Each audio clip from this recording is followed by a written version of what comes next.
is down in cities across California. But in certain areas like the Northeast San Fernando Valley, there's a disturbing trend. Gang violence is up, killing innocent victims and throwing families into mourning. Well, we met one man who's been working in the trenches for years to stem gang warfare. His name is Blinky Rodriguez, and Jim Hill caught up with him at a community march against violence. Los Angeles police and paramedics raced to Birmingham High School just after classes let out for the day.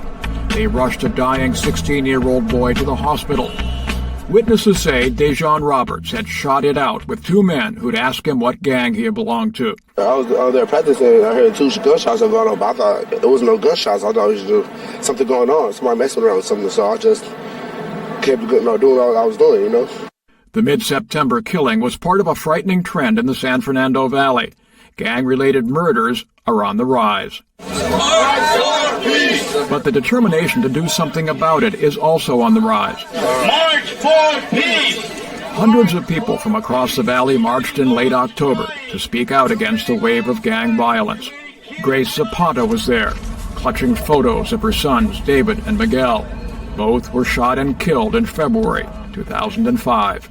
Some gang members approached them and asked them where they were from. And my son Miguel got up and said Temple Street, and then they started throwing their gang signs and calling out their gang name. And then the shooter pulled out his gun and shot my son 4 times. Los Angeles police say 36 people had been killed in gang-related violence in the valley by the end of October, on pace to far surpass last year's total. We believe what's happening is that with the increase in the age group of 12 to 18 to 20-year-olds, that the demographics there, that as those numbers in that group increase, that the gangs at the same time are adding or trying to add to their ranks. That there's a recycling or recharging, if you will, of our gangs. A good example festered just a few blocks away. In this neighborhood, the Langdon Avenue gang rules the narrow streets and crowded apartments. Here, people live behind double fences and barbed wire, and the gang's graffiti mark fences, walls, and sidewalks. The spike in gang-related homicides has made neighborhoods like this more dangerous at a time when Los Angeles as a whole appears to be getting safer. LAPD crime figures show an 8% drop in serious felonies compared to this time last year, and citywide homicides are down by 5%. But gangs in the San Fernando Valley have grown. 5 years ago, there were an estimated 15,000 gang members.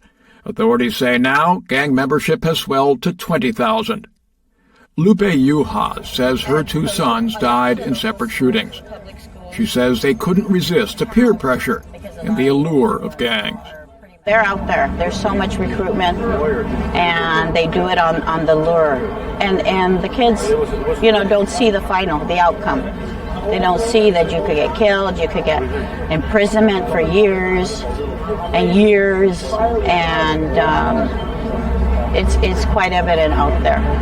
Quite evident. This teenager says he joined when he was 14 and dropped out a year ago. What's best? All the bad things, you get to go to jail, You get killed. Some of my homies got killed.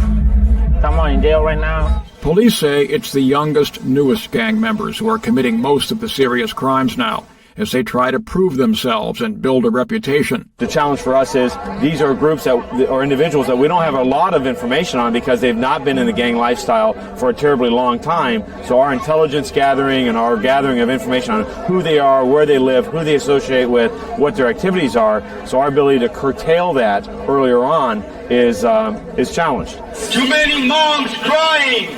Too many moms crying! Too many kids dying! Too many kids dying! Police say they're working closely with Valley neighborhoods, literally marching shoulder to shoulder with residents and with youth workers like William Blinky Rodriguez. He's a former champion kickboxer whose son was killed in a drive-by shooting in 1990.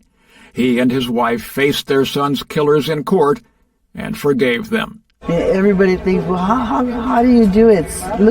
Make it look so easy. It's not easy. It's not. I cry a lot. I still miss my son today. He was only 16 years old. And I go forward. I have other sons, and now I have grandkids, and I just keep going forward and fight the good fight and try and save as many as kids I can. They now run youth programs, embracing the at-risk kids that others push away. Instead of people running towards this population and trying to engage them and, massage, cajole, persuade, convince, beg, mentor, we run from them.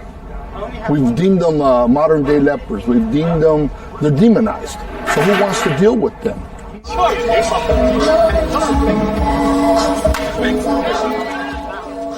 The Rodriguez have helped organize more than 100 athletic events like this one. This softball tournament followed the march and drew teams from valley neighborhoods where gangs hold so much power. But on the field and in the stands, the tension seemed to melt away. The fight against gangs, their violence, and their influence with young people has bedeviled Los Angeles for decades. Chief William Bratton acknowledged as much when he talked with Life and Time's Val Zavala 2 months ago about the need for more police.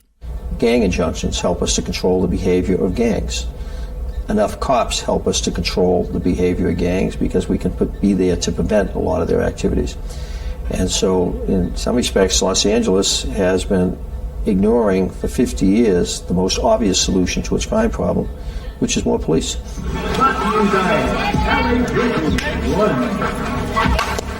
Marches and ball games surely help too, even if the athletes have to play ball in parks where the graffiti mark gang turf just over the outfield fence. I'm James Hill for Life and Times.